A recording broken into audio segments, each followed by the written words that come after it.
Setting up multi-currency customers on your B2B store doesn't have to be complicated.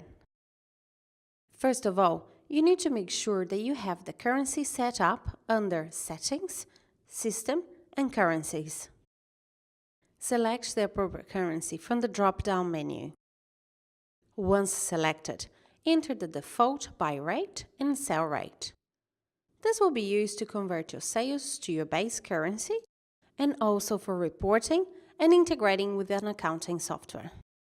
Now, let's allocate a sell price tier by clicking in Settings, System, Sell Price Tiers.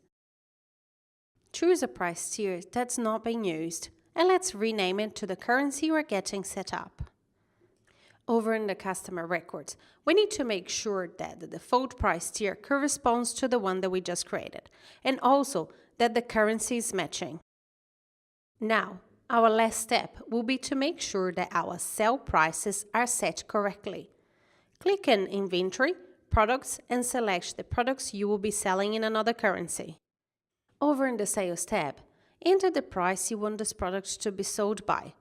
So for this example, I want to sell my bookshelf for €150. Now that you are all set up, make sure you select this customer and products when setting your preferences for B2B. Thanks for watching.